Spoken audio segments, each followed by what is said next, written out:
Hello world, how you doing? Welcome to the hang once again. Glad to say that we finally got a real guest in the house. So it was about time, this whole quarantine shit wasn't gonna scare people forever. But we finally got somebody in the house. I'll get to him later. Once again, thanks for tuning in. If you're tuning in, if you're listening to the audio, it's, as you're well aware, you're not lazy and you think YouTube is the only place for information. Thanks for listening. I know the videos are kind of delayed, but they'll get to you eventually. And if you're watching this on YouTube, then you're patient enough to just wait. And now here it is. But it's happy June. It's June still. And we're still alive. I guess we're halfway through the year. We're still alive if you're listening. I don't know what to say much. I kind of just want to get to, the actual episode because, it's been such a long time since I had somebody on that I'm actually excited for you guys to hear. And, it has to do a lot with what's going on today. I mean, of course, we're going to talk about it. It's like no avoiding it as much as we want to avoid it. It's in our faces, and it affects all of us. So, if you don't want to listen, then just go watch another episode, or go hide under the rock that you're at. Can't blame you. Other than that, I am still giving shout outs to first off, Crafts by Lissa. You remember? She makes all the accessories, the custom accessories that you want. So you could always hit her up. Go on Instagram at crafts_by Lissa. That's CRAFTS _BYLYSSA. Go check her out. She has good quality stuff on there. And also another shout out to Minds Together. It's back on. They're open again. The location itself is open. Pretty sure it's limited amount of people that could go in at a time because they still have to be all cautious about this COVID-19 shit. But Minds Together is open again. It's over in Forest Hills. You could always go to the website mindstogetherpc.com or mindstogetherpc@gmail.com if you want to email them. And I'm pretty sure some of you want to maybe talk to somebody about, your quarantine life or whatever else you got in your mind. Other than that, I'll just get to the guest. I don't want to talk forever because it's a lengthy episode, not in a bad way at all. We actually have plenty of good stuff to talk about. Don is my guest. Don Rubix, somebody I met over at Queens College,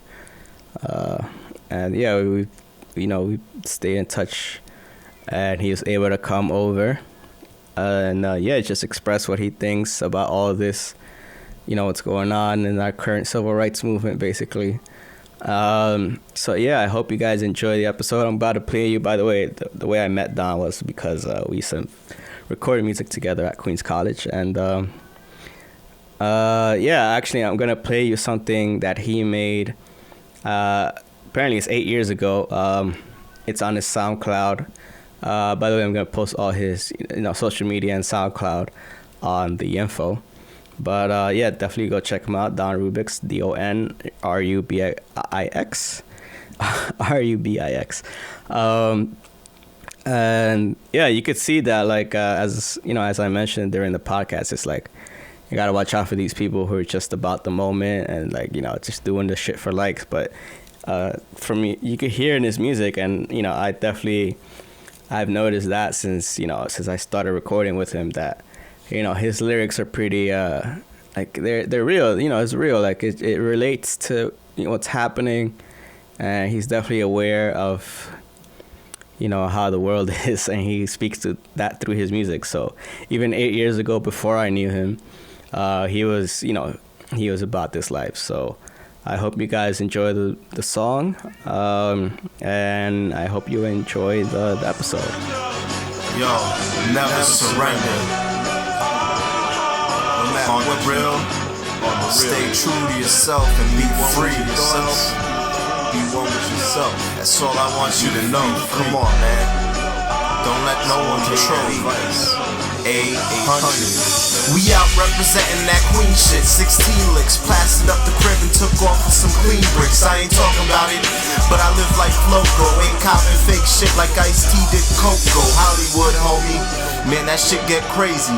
Clear out the hospital just to have one baby. Making cake off the hood, getting drunk off Ciroc. But that money smelling good, so we ain't gon' stop. Now get it, I'm in debt, cause I'm living on credit. Slaving in that retail, asking cash or debit. But fuck that, man, I'm living this rap shit. The magic of getting paid, doing what you love is classic. The #1 draft pick ain't MVP yet. Too many people glued to that damn TV set. Get yours, nigga, cause I'm out to get mine. Splurging on lobster dinner, drinking imported wine. It's all fine when you stacking that paper. College degrees is on freeze till you pick that major. Goddamn, man, that shit is pathetic. But the system will fall, take down walls because Don Rubix said it. Don't forget it, I'ma stand my own ground. 800 bills and drum fills with them tapes from downtown. Any fake congregation can bow down. My real niggas eat off my plate, so let's chill and chow down, my nigga. Never surrender. For real, never surrender. I'm telling you, no matter what they tell you, stay up, my niggas, at one time. Don't fuck with listen to anything I say. Listen to this shit right here. Let's go. No, be real like that. Another day, face that same old bullshit. Don't fool with the 800. You get broke like pool sticks. Must be fucking with that 8-ball, no MJG. Mess around, hit rock bottom on that MAT. I sparked one and it took only minutes. I was high as fuck, split one blunt with an unholy spirit. I blacked out, but I'll never forget it. That Afghan Kush shit, Bushwick, man, you gotta respect it. It's all love when they see me in Brooklyn. It's hard to get by in Southside when ain't nobody looking. It's all good, they'll keep spreading that love. We out to get paid, we all made from the stars above. And RIP to my nigga Trey Martin. For 400 years we still here and they still wanna start shit. You ask me if we living in garbage? Well fuck yeah bro, all day. But you gotta pay homage. And remember homie, never surrender. If niggas wild out, call time out and keep Tebow on Denver. Now who's this with the ill New York City flow? It must be Rubix, now do this. Hit the tweets and let Diddy know. I got the city on my back, like I'm pumping that crack. Straight mid-80s, turning bitches to ladies. And for my niggas locked up, dead beat with a baby. Keep the peace, no beef, and it all will be crazy. And just like that, we're live, Don. Hey man, what's up? What's up? Nice to have you over again. I know you've been here once before, just as a friend. Yep. I mean, not that you're not my friend no more, but we're always friends. Right? Yeah. But it's good to see you once again. You know, I feel like I used to see you all the time when we was both at Queens College. Yep. Yeah. This is like the post-grad life. Right. Yeah. Not real life. Yeah. Basically. And they'll tell you when it's gonna start, but here it is. Exactly. And I guess now everybody's real life is crazy, no matter whether you wanted to or not. I'm gonna put this a little closer to my phone. Okay, cool. Yeah, there you go. I don't know. I can't really see. It's good? Yeah, it's good. It's not in your face? Like, no. All right, cool. But yeah, you want to tell the people who you are real quick? Well, I go by the name of Don Rubix. I guess that's like my alias / rap name.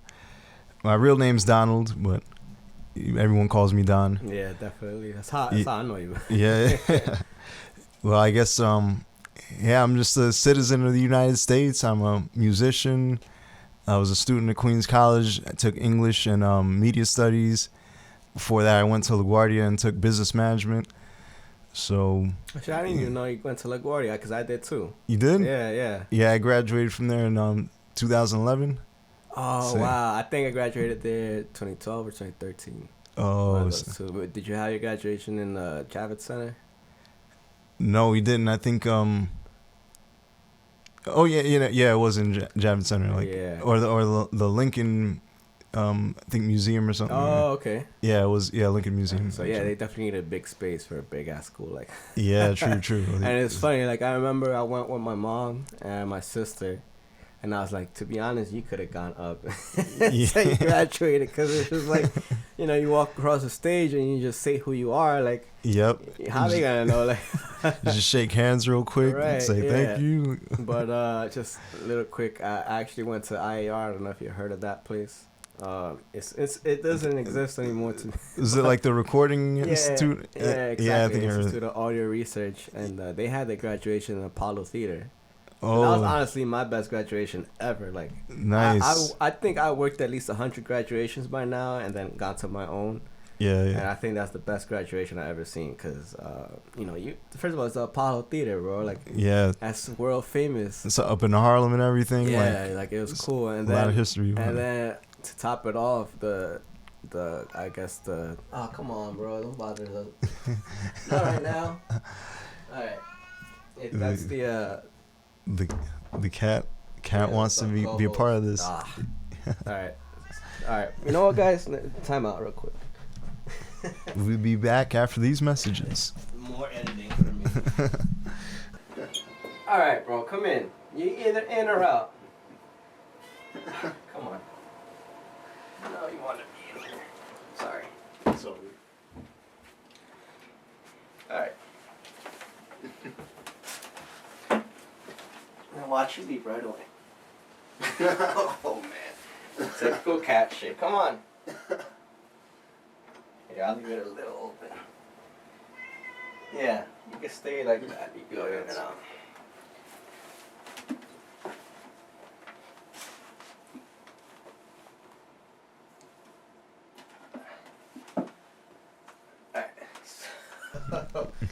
So yeah, as I was saying, yeah, the cool thing about that was that the guest speaker was actually Alec Baldwin.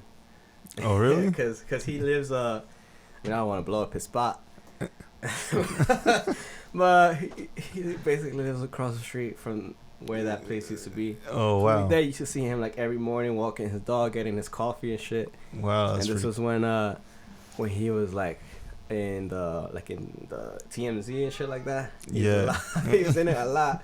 And so we used to look out for him. We used to like try to just like trick the camera people, like, oh look, there he goes, and then, you know, they just running after like nothing, like assuming they're gonna see him.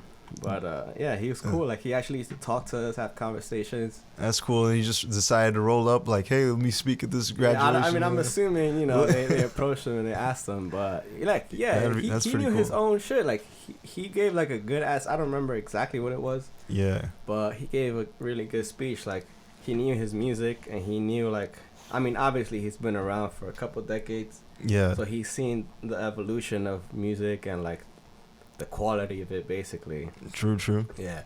But enough about me. By the way, Don, as he mentioned, you know, he definitely makes his own music, and we actually, that's kind of how we met. Yeah, definitely. Through our boy Carl. Right. Yeah. Carl started. Yeah, he started. I think he's in Florida right now, just living it up. Oh, okay. No wonder I haven't heard from him. Yeah, I haven't seen him in a while too, man. Yeah. But yeah, we made history in that Queens College studio, man. Yeah, definitely. A lot of I've had people already that like from Queens College, and they took good advantage of that studio. It's like nice. It's good. Yeah, it's like I should stop saying so much about Queens College. I'm just giving them free advertising. Yeah, true. As if you're willing to pay my man right here. Yeah, exactly. You know, we got you. Yeah, I'm gonna stop talking good about you and all of CUNY. You know. Yeah. Yeah, because LaGuardia is CUNY too. Yeah, it's all under the same umbrella. Right. Yeah. Technically, that's like the state school or the city school. Yeah. The city. Yeah. Yeah. All the different campuses. You know. Yep. Yeah. Word. But as in case you're only listening, Don is black. Mm-hmm. And you know, he's definitely. I've seen his posts. I talked to him a little bit lately about what's been going on lately. This is being recorded, by the way, in June 11th. No. Yep, June 11th. Yo, do not get on the computer, bro. Do not. We're having some difficulties, but we'll be alright. Yeah, it's always something new with this guy. Thanks, but yeah, thanks for the listeners and the viewers dealing with this guy. But yeah, as I was saying, Don's been pretty active right now. It's June, and we kind of in the middle of this whole, I guess what you could call our generation's civil rights movement. Yeah, for sure. Basically mixed with our generation's like pandemic, yeah, plague sort of thing, whatever. Yeah, it's crazy. I mean, I don't know about you, but like, I'll you know, I'm just gonna have to admit it eventually. I probably am Mr. Conspiracy Theorist. I hear you, man. So we'll get into that, yeah, I guess. yes. So what are you about to say? I'm just like, I'm not 100% sold on COVID-19. Like, now I'm not saying it doesn't exist. Yeah. But I don't know if all the numbers we're being given, all the information is accurate. You know. Exactly, man. I don't know how you see it. I mean, for a few months now, they've been these numbers have been going up, and they're counting these people who die, and they're saying yes, it's from COVID causes, but at the same time, it could have been from like things like heart failure or any type of failing health, but they'll still jot it down as it's COVID. So we don't really know like how the government is counting these. They're just reporting it to us, and then it's like we have to accept it. But right, yeah, that's the thing. Actually, gonna have my brother's girlfriend. She's a nurse. Mm-hmm. So I'm gonna have her on and like, I guess ask her like what she sees directly, because I know it's not the first time that I heard from actual people working in hospitals that it's a little like the numbers are a little overblown, you know. Yeah, true. Yeah, and I could see. I mean, from how I see it, like I guess the government does have its reasons for kind of making this picture more than it is. To me, it's like, it's not only a control thing, but it's also it's just like, I guess just to play it on the safe side. And as long as you got the people thinking something, I guess for the benefit of the masses, I guess it kind of works out. And then I even talked to somebody earlier about this. It's like it ended up helping things like the environment, because there's like less cars out there, just less people being active, like, you know, just like, I saw these resources. There was like a picture of like Italy with their rivers, the gondolas and everything, and then they said since people weren't using them, the waters got clearer. Right. Yeah, makes a lot of sense. Yeah, I was like, oh, yeah, that's cool. It's cool. But honestly, man, like this whole new decade and coming into it has felt real strange, man. From like since the beginning. Seems like a weird type of ritual, man. Yeah, like, it's true, right?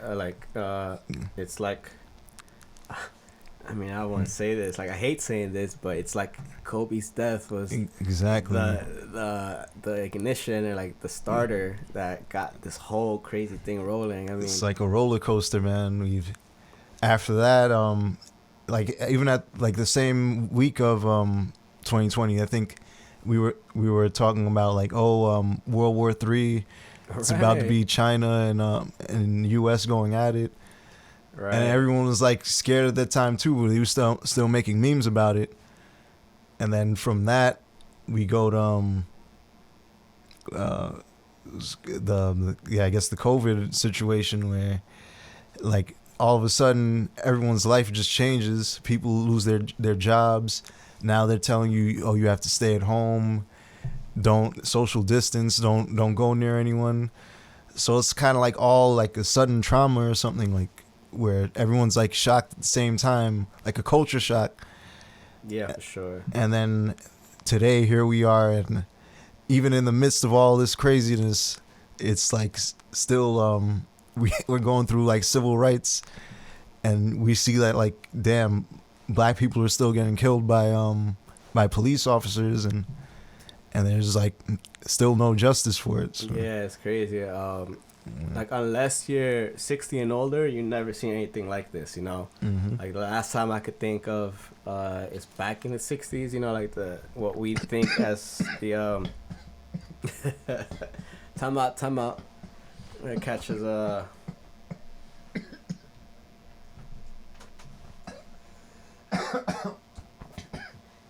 was afraid that I was gonna Yeah, it happens, bro. Just cough it out. That's what your body wants to do. It went down the wrong pipe. Your body's saying, "Yo, get that shit out of here." Word. Yeah. Now we gotta keep giving the people the truth, man. Yeah. Oh man. But yeah, what was I saying? Shit. that we're here now after all this crazy shit that happened. Oh yeah, for sure. You know, even though like. Is it still Yeah, it's good. It's right, good. good. It's definitely. It just goes to sleep. But, Yeah. Yeah, it's the first time like any of us, at least, have seen anything like this, and I guess the original civil rights movement is what we think about as like, you know, I guess where the real change came. But it's crazy because if you think about it, it was like it was really a Band-Aid. Like that's how I see it. You know, like it wasn't like, you know, they tried, but how much change is there really? You know, since then. Yeah, it's kind of like what I was saying to one of my friends, like my friend, one of my boys, he's like really about protesting, going out to all these protests every day, and like we've been through that from like since the original civil rights movement, or back in the 60s and everything, where MLK is out there marching and everything and asking for equal rights. But like even since then, is what we have now is just basically been like, all right, putting a bandage on it, but you're putting a bandage on like a cancerous tumor or something. You know what I mean? Yeah, exactly. That's a good way to put it. Yeah, so it's like you could put it on there, but it's still growing. But you're just trying to like suppress it, but it's still, you know, it's still here. It's still a problem. So yeah, it's really like. That's a good ass analogy, to be honest, because it's like we're not, the way I see it, we're not really solving the root of that cancer. You know, we're just kind of looking at the surface, and I really appreciate all races, all people coming together. Like that's honestly what we needed for that's the first step, actually uniting and coming together. Yep. And then after that, I think is education, just like actually knowing what's really going on. Mm-hmm. And not just what's on the surface, so that you're not just putting a Band-Aid on. Like we're trying to get to the root of the problem. Because as long as that cancer is there, still growing from the root, like it doesn't matter how much you take off the top, you know, it's still gonna be there. Exactly, man. And that's what I basically like. I was so mad about the George Floyd video. I cried and everything when I first saw it. I was like, oh shit, this one hurts, man. Just to see how they did him, like how they took him out, like in 9 minutes or so. But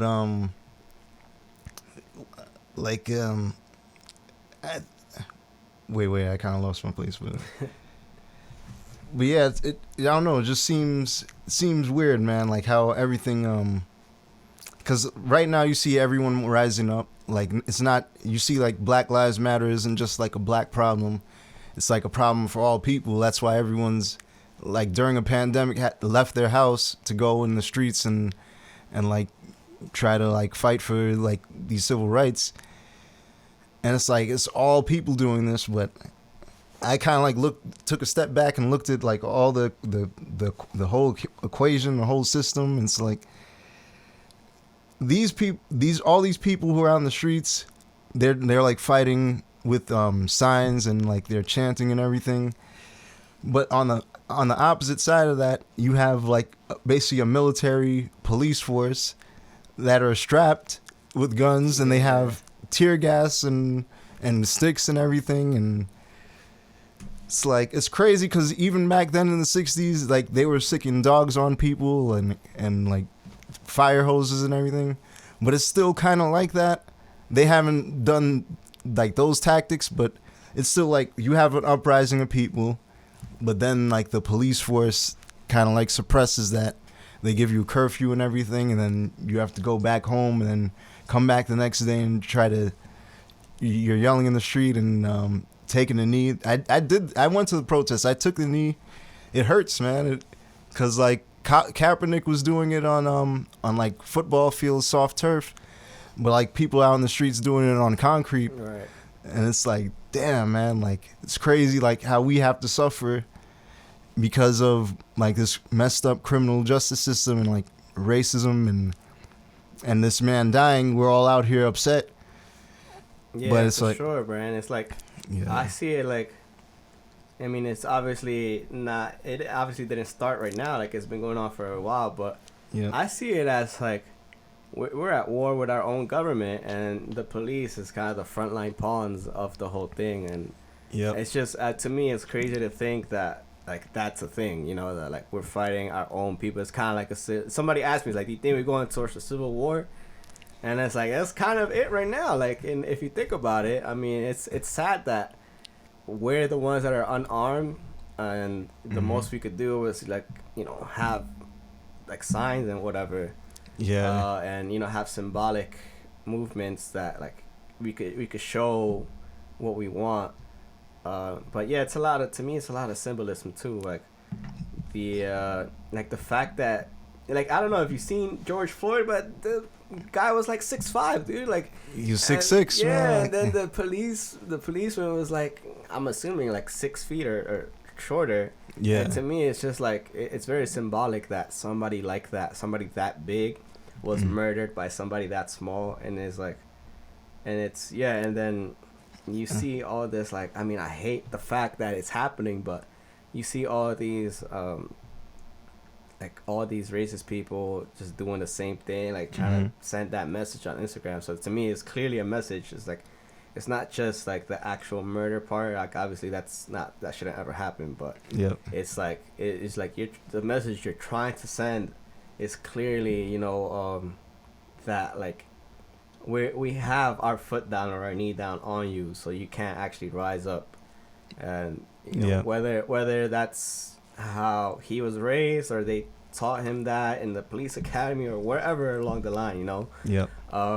It's like we have to find where that like that point is, you know, with certain people, certain individuals, that I guess, like, where did they go wrong, you know, like how are they taught this, like, because nobody's born racist, man.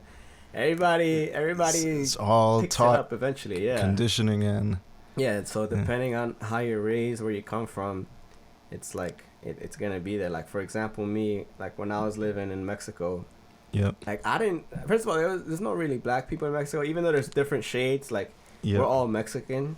Yeah, true. So, like, even though, like, I have a lot of cousins that are, like, kind of between us as far as skin colors go. Yeah. And, like, nobody's really discriminating against them like that. And then when I came here is when I learned about all these different cultures, and, like, I don't want to say, like, racism was put into me, but, like, that's when I started thinking about races in general. Like, I never thought about it until I came back to New York, and I had to, like, interact with all these different types of people from these different types of places, you know. Yeah, it's definitely a culture shock. 'Cause, like, that's kind of how it is, like, even in China too. Like, there's only one race of people. Right.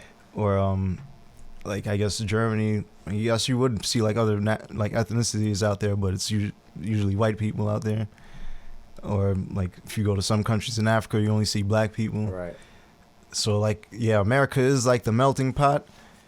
But yeah, what I wanted to mention about like how people are uprising and everything but they can't really fight a police force.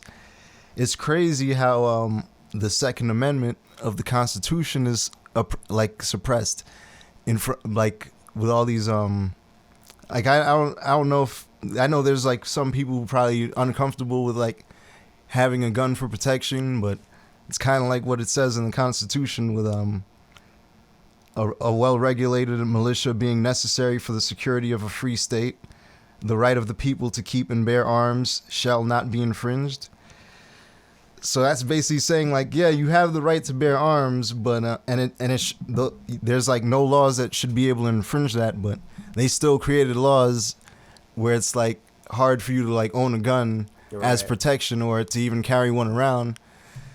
So if people were like fighting for those kinds of rights and you had everyone strapped, you'd have like a force that automatically can police the police. Yeah, Because exactly. if everyone has a gun, it's kind of like, okay, now you're all equal, man. Like, Right. Yeah, I'm definitely I'm probably gonna get a lot of backlash for this, but I'm definitely pro gun. yeah. And like you said, that's actual equality, Yep. And it's sad that even though I guess you're not allowed to take away amendments, they should come up with new ones that kind of counteract the ones that were originally there. Yep. And it's once again, to me, it's all about control. Like, they just want to make sure that that they have that they have the power, and it doesn't have to be like that. Like, that's what I like about these protests, and everybody being aware and making each other aware that it's like, just because things are the way they are doesn't mean they have to stay like that. Like, and this country is supposed to be, a democracy where the people have the power. So this is kind of the time to show that. It's like, no matter how many people might get hurt, like physically and emotionally, like, it's kind of, we all have to do some type of sacrifice eventually if we want to see the things get better, for sure. The revolution, like, we can't really fight guns with like flowers, signs, and our voices. It's eventually going to get to that point where it's like, you got the straw that broke the camel's back, and everything comes crashing down. Like, and I guess also like, I think I find it kind of strange too. I don't want to get into like certain theories, but still, like, I don't know if you heard, but they said the police officer Derek Chauvin and George Floyd knew each other prior to what happened that day. Oh wow, that's crazy. Yeah, I don't think I heard that one. Yeah, that's why it's been going around in the headlines and stuff, and also, like, I don't know if you also heard that, like, George Floyd was a porn star. Oh wow, nah. Yeah, bro, like. So I mean, I hear a lot of different things. Yeah. Yes, and I was when I found that out, I was like, oh shit, that's crazy. But it still doesn't change the fact that no matter what occupation you have, it shouldn't. Yeah, it shouldn't matter. But I don't know. It is kind of odd, like, how these things like kind of happen, like, in that way. Yeah, it's crazy because I actually heard that he is like pretty. He's an activist, and he's actually in the Freemasons. So that's what I'm saying. I can hear a lot of different things, man. So it's hard to just put your just decide what's true and what's not. Even taking a knee, man, it's like some kind of Freemason symbol or some shit. Right? Yeah, that's what I'm saying. So it's like it's a lot of symbolism. It's not just about like the fact that he was murdered. I think it's like how he was murdered.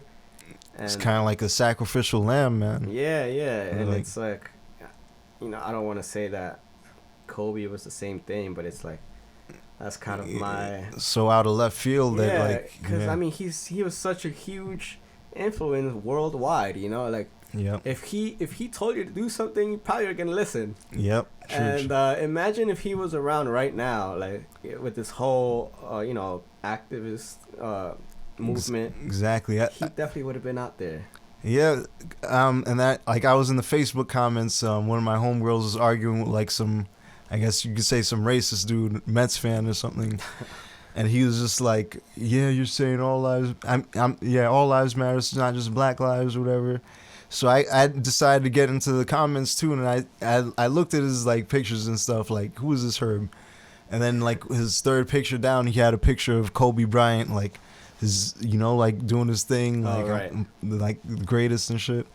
So I told him, like, bro, if Kobe was here today, do you think he would be saying, like, all lives matter? No, he'd probably be in the front saying, like, look, black lives matter, this shit is wrong. So it's kind of like people are, like, contradicting themselves, because, like, a lot of people like black music, black art and black comedy and stuff, but they're still, like, they're not getting on board with, like, everyone else who's mad. They're just saying no, because all lives matter is true. It's a true statement. Everyone's life matters, but it's like the issue at hand is, like, you're looking at a certain people who've been in the country for like 400 years, taking the slaves, and they face police brutality all the time, and you rarely see justice served. So it kind of like shows you like, man, maybe there's two justice systems in this country. Or right. something. Yeah, and that's the sad part. Like your everyday person, I feel like. I mean, I'm not talking for everybody, but I feel like people just pick and choose what they like about black culture, and just what benefits them. I mean, I know, like I like to say I'm well educated in music, and other parts of culture too. It's just like, if it wasn't for black culture, like it definitely wouldn't be how it is now. Like, just let's take music for example. Yep. Like, even if you like rock music or something like that, or EDM, like that stuff comes from, like, just rock comes from rock and roll, which comes from the blues, which comes from like old Negro spirituals, which come from Africa. Exactly. So exactly, like, man. It's like, how you gonna say that you're not that you're not about Black Lives Matter, but yet you're listening to black music, basically, like, at the end of the day. Yep. And it's sad too, cause all that black music and black art and black comedy, entertainment, whatever, at the person at the very top of that is probably a white executive, right, profiting from it, and giving a percentage to the artist or the performer or whatever. But it's still like a system where, say, that same white executive will like maybe donate to a police union, then the police union gets stronger, they get more equipment, then they have more power to beat us down as people, and get away with it and shit. So yeah, it's crazy. I mean, it all, like, my fault. I was gonna say, it all kind of trickles down. Like, even though you might be doing all the work that's necessary, like, towards the bottom, it's really at the top where the real change happens, Because, like you said, it's like, even though somebody like Dave Chappelle, who's probably the richest comedian out there, the richest black one, well, that's kind of another point. Like, I don't know other comedians, I guess, net worth. But I'm assuming probably Eddie Murphy's up there too. Yeah, exactly. And luckily, we're able to see, like, how black culture really affects us, like, on a daily basis. Like, we consume it, and then we're, like, inspired by it, I guess you could say. Yeah. But then the people at Netflix, I highly doubt that they're bored has any black people in it, bro. Yeah, hell no. Yeah. But that's also the thing. Like, if you go around to the world or something, and you ask them, like, yeah, what's your idea of an American? Like, what does an American person look like? They'll probably say, a white person, plain white man or woman, because at the end of the day, this country really was built for white people, man. Because even in the Constitution, I think Section 1, maybe Article 2 or something, it counts a black person as 3/5 of a human. Yeah, it's crazy, man. So the country was founded like 1776, during the time when they had slaves and stuff. So even at that time, it's like, yeah, we're Americans, but we don't know about these guys. They're our slaves and shit. They're not completely human. And I think, like, even since then, all that kind of trickled down till now. Because even after 1776, you have, like, the land of the free and the home of the brave. Slavery wasn't abolished until like 1865, I think. After the Civil War. Right. So it's like you had like almost 100 years just saying, yeah, everyone's free and equal, but it wasn't until like almost 100 years later that you decide, like, okay, get rid of we'll free you guys. And even after being freed, we still weren't really freed, because we still had to go through Jim Crow laws. Yeah, it's crazy, bro. We weren't allowed to vote. We weren't allowed to, like, well, they had like what Black Wall Street, like it was like a black community, but even that was like burnt down to the ground by like KKK and members like that, where we had like our own banking systems and schools, hospitals, but yet again, like they were like, nah, fuck that, burn all that shit, Yeah. erase it from the history books, and keep moving forward. And it's crazy how you just see like it isn't something that you can really fix in a day or with laws or anything or any kind of legislation. Yeah, because even if, let's say, I mean, I think racism is illegal. I mean, honestly, don't know. Like, if you could get arrested or not for a hate crime. But that doesn't stop people from actually being racist. You know, it's like, it's really all a mentality thing. Like, because, I mean, who hasn't broken a law here and there? Yeah, true. Like, just because it's a law doesn't mean you're going to stop doing what, you know, kind of like what it's in your mind and what your ultimate agenda is, I guess you could call it, you know. Yeah, and you want to talk about breaking laws, man, like, take a look at the U.S. government, man. Yeah, exactly. They're the ones breaking their own laws all the time. Yep. And that's what I wonder that, like, often, like, isn't there, like, a NATO and the United Nations, and, like, aren't you supposed to keep control of, you know, what goes down in each individual country, like, and try to make a fair game? But it's hard, like, I guess it's hard when the same people, you know, breaking these laws are the ones kind of deciding who gets a slap on the wrist or not. Yeah, it's not even just those organizations, man, because like foreign interests or something is like, the Congo was invaded for I guess for slaves also, but also because like it was like such rich land, and like the land was rich with minerals and everything, for sure. and natural resources. So it's like, all right, Belgium and France went in there trying to get a peace. And I think like even maybe during the 50s or 60s, America like bombed people in the Congo, killing like women, kids, like civilians, children, and everything. And it's like, that's kind of like, that's illegal, bro. Like, yeah, but, exactly. It's inhumane. Yeah, but it's still like kind of suppressed. It's like in the media, they don't really talk about it because it's like it's not the problem right now.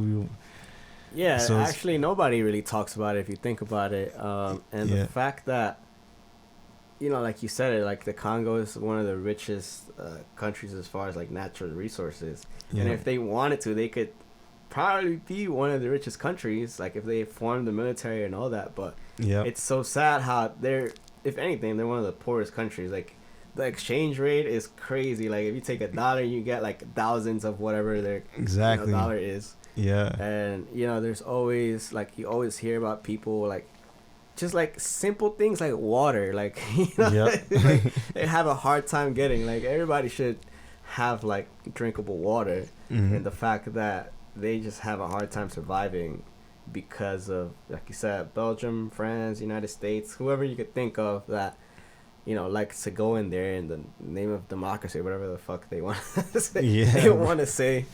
It's just like, it's just straight up inhumane, you know? Yeah, it is, man. Yeah, the cat's back in the house. You got something to say.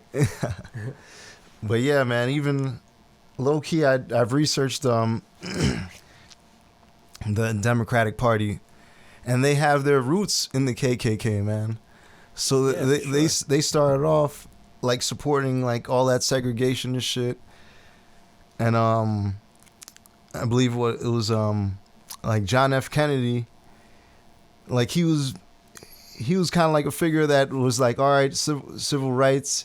But even him, I believe, wasn't really trustworthy to, like, you know, the best intentions of black people. Right. But then after he got, like, offed, which is also, like, kind of suspicious. Right, yeah, it's crazy. Maybe the man knew too much. Maybe he wanted to do things, like, differently that the real power didn't want him to do. Then he got offed, and then the vice president took over, Lyndon B. Johnson. I read a quote of his that said, I'll have these niggers voting Democrat for 200 years, man. They're getting too uppity, too woke. Oh, that's crazy, dude. So it's like, wow. Yeah, if that was a Democrat, imagine like even still to this day. And then I'm scared to say this shit, but even Hillary Clinton, man, I don't trust that woman, man. Yeah, I mean, I don't either. I'm like, I'll be the first to agree with you on that one. Yeah, bro. Like, but whoever talks down on her, man, kind of disappears and shit. Yeah, I mean, that's the sad thing is like, I think that's why certain people are not really like trying to get involved right now, because I completely understand, like, you actually have something to lose, you know. If you got a family, if you got a good ass job, like, you don't want to risk that. Like, you know, you don't know what's gonna happen if you go out there and protest. Like, you get literally shot or arrested. Yeah, even if you get shot with a rubber bullet, it could take you out, man. Yeah, it's crazy. Yeah, and it's like, you know, it's going back to JFK. It's funny that you mentioned that. Like, even though we look at him like, kind of like, oh, he died for the better of all of us. Even then, like, I read a story. I'm trying to remember. Oh my God, who was the black artist? Oh man, how could I forget? Basquiat. Back in the '60s, like a music artist. Jimi Hendrix. It might have been Jimi Hendrix. Yeah, it was Jimi Hendrix. How he didn't really, like, JFK didn't really approve of like his playing of the national anthem. You know. Oh yeah. And like, I don't remember the exact quote he said, but yeah, he just like, you saw the racists come out of JFK when he mentioned that, and it was like, yeah, like, he just didn't support, like, I mean, I understand, like, you know, back then also, like, it's a whole thing about the war on drugs, and that's kind of another topic for another day. Yeah. But yeah, it's like he at the end of the day, he was still like one of these came from a millionaire family. Yeah, was privileged. Yeah, exactly. Probably didn't grow up around black people, Spanish people, or any type of other race or anything.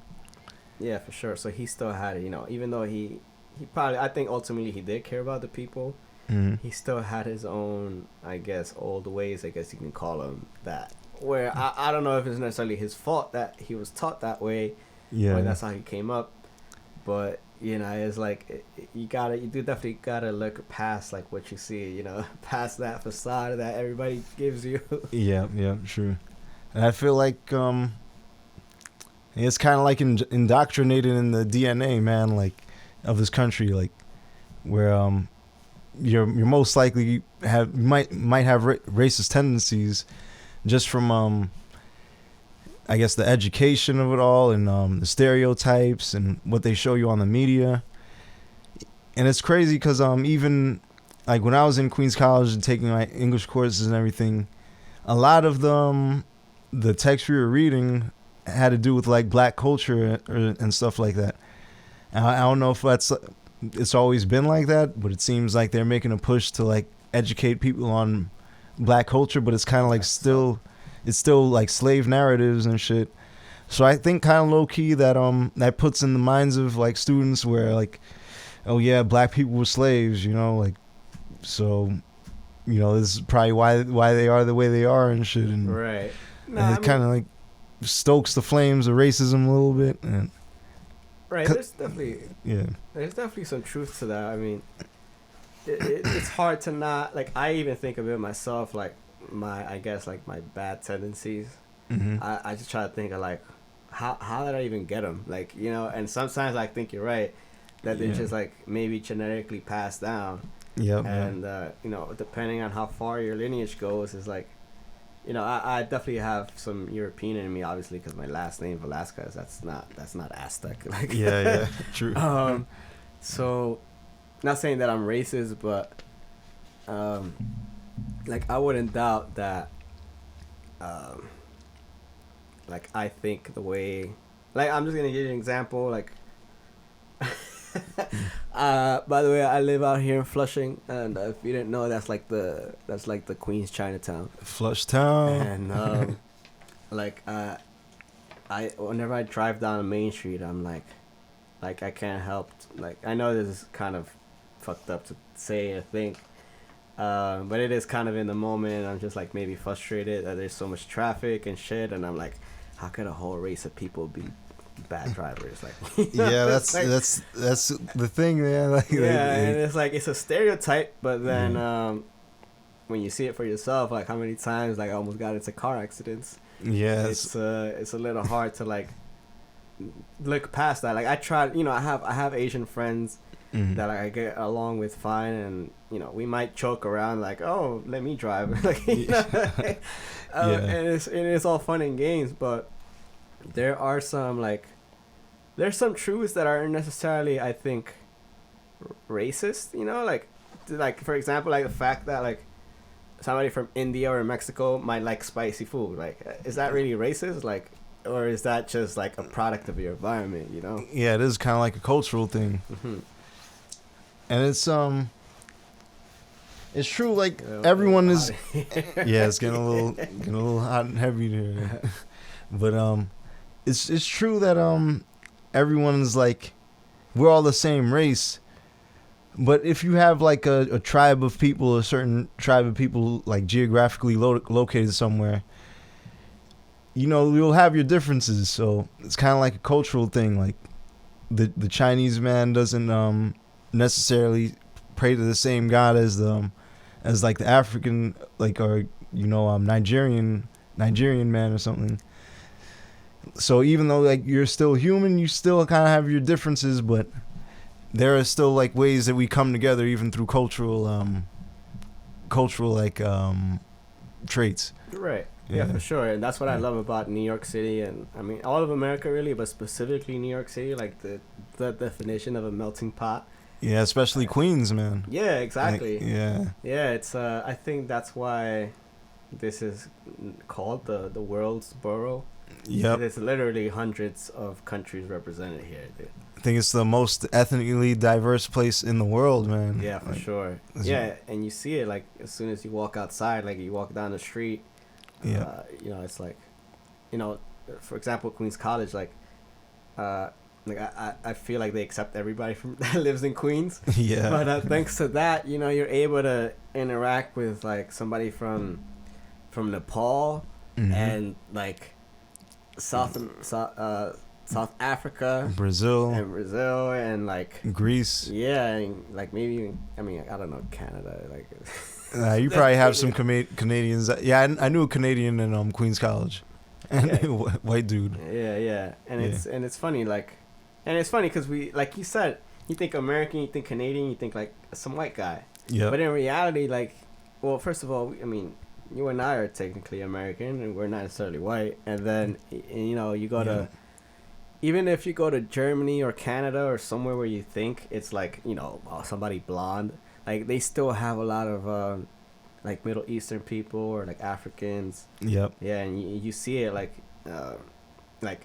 it's. Have you ever heard of a, not heard of a, but have you heard like a Jamaican from Canada talk? It's pretty funny. Like it shit is funny. It's like might sound like Drake or something. Well, it sounds like what Drake wants to sound like. Yeah. But yeah, it's like they like you hear like they might be speaking in like a Canadian in like a Jamaican accent and then add an A at the end of it. Yeah. Kind of thing. So it's just funny like how all these cultures just end up being mixed together, and then like to me like I don't really consider myself Mexican. I mean, I'm not saying, I'm not denying my heritage. Yeah. But like I consider myself a New Yorker because like that's really my. That's where the education came from. Yeah, exactly. Yeah, but it's crazy too going back on what an American is. Like even at this point, I don't really feel like an American because of the two justice systems, and right. We're still looked at as like second-class citizens, and even Mexicans. The biggest thing is like, oh, we're making the border wall. We're tired of Mexicans coming here. Right. Like, what do you mean? Like, we have Mexican Americans, we have Black Americans, like, but it's still not on that spectrum of American where, right. At the really top you have white American. Like, oh, okay, it's their country, I guess. Yeah, for sure. And we're still, if we were all Americans, we wouldn't have like civil rights for a certain group of people. we'd already be equal under the being American and stuff. Yeah, so. for sure. I don't think any of these countries. I mean, I don't know how Europe works, but I don't think they have, like these like just systems put in place for colored people to not thrive. Yeah. And what's sad is funny you mentioned that, like, trying to build a wall to divide in Mexico or whatnot. But I actually saw this video lately. I don't know if you've seen it. It was it was like at some gas station, and this lady, like this white lady, was just like, she was just talking down at this like Mexican couple. Yeah. And I mean, I probably have to pull it up and see exactly what they said again. Like at the end of the video, we see that the Mexican lady ends up slapping the white lady, because I mean she had every right, because she did get basically like physically attacked. Yeah. So it's just self-defense, if anything. But the point that I was trying to make is that, like, the white lady was making she was trying to make the point that, like, you don't belong here, like, like we're the real Americans. But then, like, the Mexican couple, they knew their history, and they had the facts right. Yeah. That, like, they were like, my ancestors have been here forever. It was in Arizona, by the way. Like, my ancestors have been here forever. It's your ancestors that decided, oh, this is the border now. Yeah. So this is America, this is Mexico. It's like, you put the lines there. Like, I've been here the whole time. Like, I don't think white people were born in Arizona naturally, like. Yeah, you kind of like took the land, like, because that's, I don't want to sound mean to white people, but that's kind of like what you do. You found America. You kind of killed off and pushed out the Native American race, and you basically said, all right, this is our land now.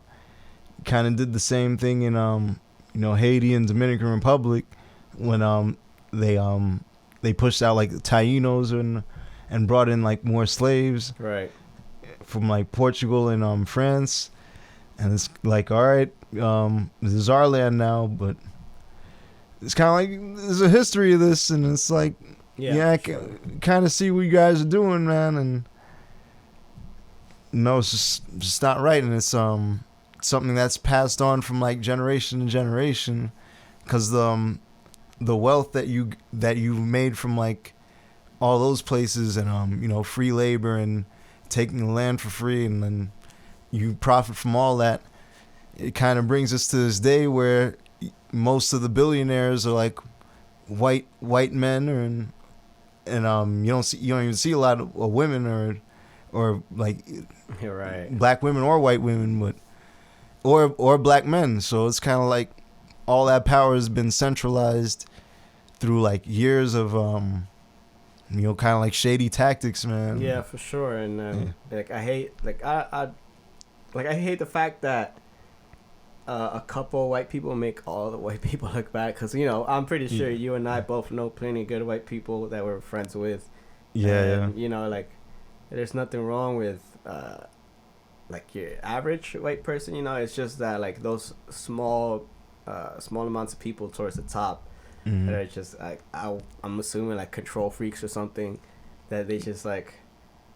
I mean, I know it's been going on. I know it's just something that not just white people did, like going back to, ancient civilization times. Like, people always like try to conquer other lands. Yeah, true. But yeah, I feel like Europeans kind of took it like a little too far at one point. Yeah. And it was like, going to just every corner of the world, Yeah. Like, they had its natives, and then like France, Portugal, England, they just like, well, we're making this ours, and like, I don't care if you were already here, and what we got to do, but this is ours now, you know. And it's just crazy how like a small amount of people try to exploit, and just like, that's what you have in mind, like the fact. I mean, I was trying to give people the benefit of the doubt. Yeah. So like, no matter how bad you've done, like, I always try to see like, all right, what's the good in you? Yeah. Maybe in their eyes they're just trying to like spread the the new world and like, you know, civilization and just trying to advance it. I understand that, that's cool. But I think there's better ways, you know, on how you can do that. Like, yeah, it doesn't definitely have to be all about oppression and violence and there's definitely another way of doing this. But like what you were saying, like even through ancient times, like I really there was a point in my life where I was kind of like I really rejected anything that had to do with religion. So I there was like a point where I called myself like an atheist and everything. Okay. But like as I grew up, I kind of like I was like, nah, man, there's something more to this shit, man. There's like a spirit that you feel, and I don't really want to like generalize that into like a certain religion or anything. But even if you look at like what the best selling book in the world is, the Bible and everything, it's kind of like it kind of has like a blueprint of all this shit even that we're going through today, because I believe the Jews were like slaves at one point, right? And in Egypt with Pharaoh, it was like it got to the point where they were like, all right, enough is enough. You had Moses come through and tell everyone like, all right, what we have to do is leave this place and get our own land. This whole Pharaoh shit is too oppressive. Let's go. And that's how they. And it wasn't until like they stood up for themselves and decided to leave the system. That's when Pharaoh came back and he was like, "Oh no, you're not going nowhere." And then Moses did all the shit with the water and everything. Right. Fucking. So it's kind of like even Jewish people know that's their history. Like, even though if it didn't happen literally that way, it's kind of like, all right, you were oppressed, and you were like, nah, fuck that, we've had enough, and then you left. I feel like today that's kind of like what black people have been going through. So if Jewish people went through that and black people went through that, and even in World War II when America was mad at Japan, and then you took all the Japanese Americans, you put them in cages, and you're saying like, oh yeah, you damn Japs, like it's kind of, if it shows you like that all that can happen to different types of people like that, it could happen to anyone at the end of the day, man. Yeah, so sure. I guess that's a good reason why everyone's standing up at the same time, like right now and shit. Yeah, for sure. So it's like it's going back to like not obviously all white. Hold up. Check. Okay. All right, check. Yeah, obviously not all white people are bad, because, you know, we see plenty of people supporting the cause, and they're even out there.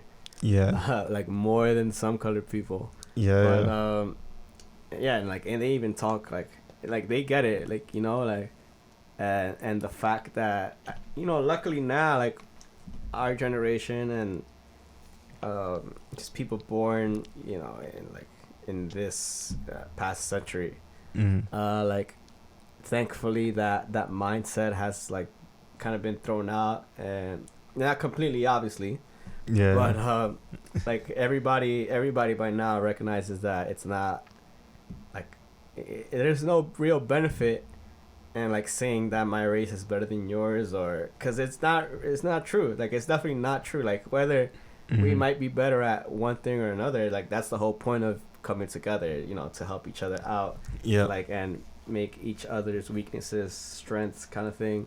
And, you know, just work as a unified world, because at the end of the day, like, it is our world. We have to be together to protect it.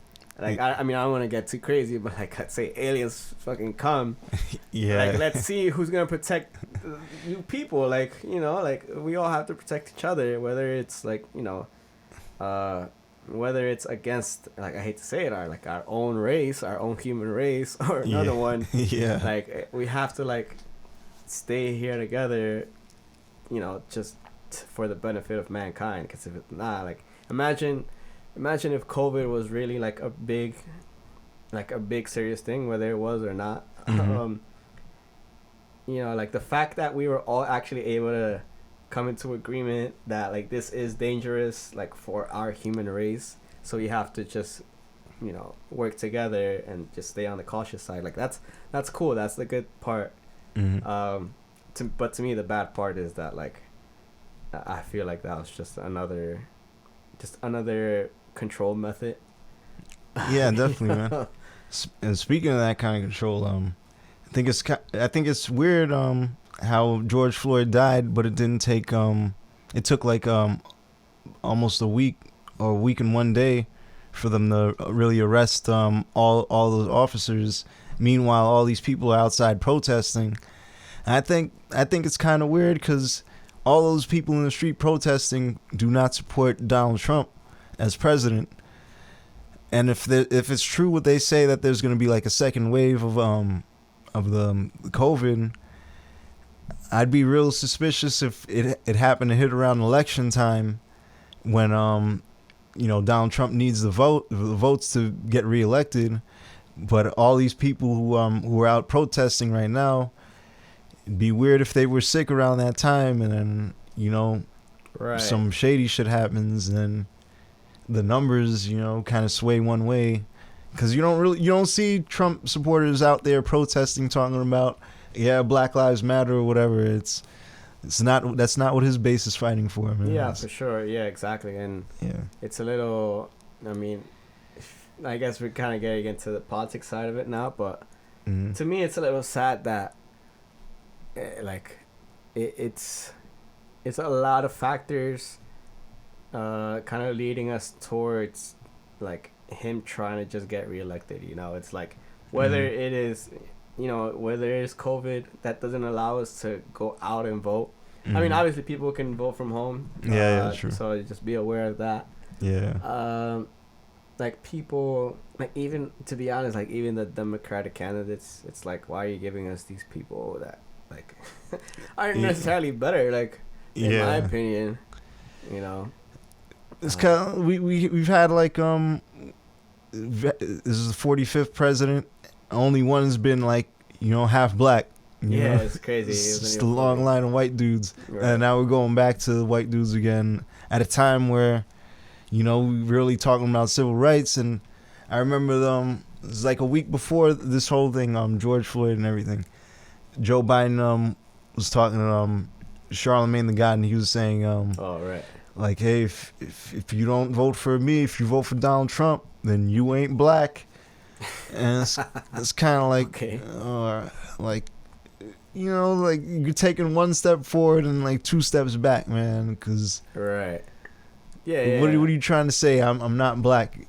You as a white man who's signed like what I think the 1994 crime bill that helped to put millions of blacks in jail, and like for you today to like, it's kind of like you're still throwing salt in the wounds or whatever. So yeah, it's crazy. I mean, the 2-party system is still like upholds the same system, man. Like the main system of like capitalism, corporations at the top taking orders from the government taking orders from businesses, and we're still developing like a large police state and military to watch over everyone. It's sad. It's actually like, it's funny you mentioned that about the 2-party system. Yeah. Well, first of all, I found that recently that there's like 10 different parties. Yeah. One of them including like, I didn't know there was a marijuana party. Yeah. It's funny. But like, I think originally there just were no parties, and I'm pretty sure that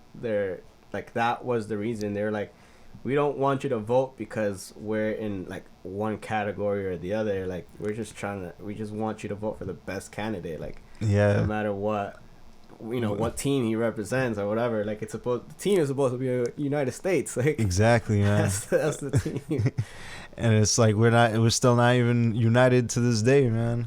Right. Yeah. It's like it's such it's ironic contradiction. Like, yeah. This is like one of the most, like, I think, like slavery and racism is as American as apple pie kind of thing. Yep. Like, yep. I hate to say it, but it's the root. It's like the root of the tree, man. And like from the root, you grow the tree, you grow the fruits and everything. It's still part of the same tree, but it's only the time that's been passed. So it's like you didn't really change anything, but kind of make it seem like you did. But it's still the same tree, Yeah, it's crazy. I was gonna mention. Do you know who Bill Burr is, by the way? Have you heard of him? Yeah, I've heard of Bill Burr. Yeah. He's for those of you who don't know, that's a comedian. I actually listen to his podcast. And he has a lot of stuff. He's just been around for a minute. Like in case, by the way, in case you didn't like, for black people out there, you probably think, oh, just another ginger white guy. Like no, first of all, he's married to a black lady, and he was one of the like original people in the Chappelle Show. Yeah, I remember. You see him? He's like in the racial draft. Yeah, like, he was in there. in the Samuel Jackson beer commercial. Yep. But I listened to his podcast, and he was saying how like going back to like the party system or whatever. It's like oh my gosh, how the fuck did I lose my train? I'm not even smoking weed, man. Like I'm actually taking a break. Fuck. You want to take a break here? Yeah, I don't mind taking a break. Let's take a quick break because it is getting a little hot in here. Yeah, we'll be right back. All right, thanks for being patient. We're back. Sorry about all these technical difficulties throughout the episode. But you guys got to keep in mind I'm the producer, engineer, creator, and moderator all at the same time. Shit is real out here. Yeah. But so I was mentioning earlier. Oh, damn, it's not long enough. Whatever. You know what? Just come across like that. Like it looks fucking ghetto as fuck, but yeah, it's all good. Yeah, whatever. All right. Audio so I was mentioning like as long as we're here, as long as we're coming in, that's all that matters. But I was mentioning Bill Burr. That's honestly one of my favorite comedians. Like you wouldn't think so, because he looks like one of these like racists, like cause he's just like he just looks white as fuck. Yeah. But he's definitely not like he's definitely like I said, he married a black woman, and he was like one of the staples of the Chappelle Show, like when yeah and like he has a podcast that he comes out with bi-weekly or twice a week. I don't think bi-weekly is the right term then. And yeah, he's also like big into conspiracies. Yeah. So one of the things he mentioned that like I agree with is like how like just like anything, I mean, if you think about it, like whatever high school you went to, whatever class president you had, like it was a popularity contest. Yeah. And I hate the fact that that's what he mentioned, like when it comes election time, like especially like in the Democratic Party, like these candidates just come out, like at least the ones that were given like the option to vote for. Yeah. They just come out and try to like get with the crowd of whatever voters they want. Like, so I fucking hate, like, that's why Hillary, like, I'm such an anti-fan of Hillary Clinton. Where she, she would just like try to like get down with the black people and like bro. Dab and like, I'm just chilling here in Cedar Rapids. Like, oh my God. Like, you just see through your fakeness. Like, she had like the hot sauce in her bag or something. Yeah.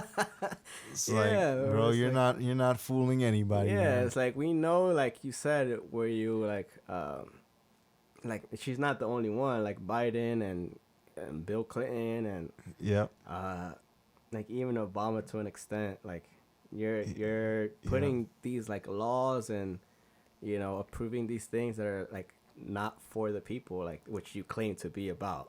Yeah.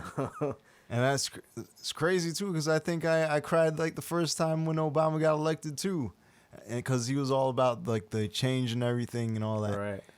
But a lot of crazy shit happened during his administration also, especially Trayvon Martin. Right. Yeah. And it's like, hey man, you're supposed to be representing for like our community and shit.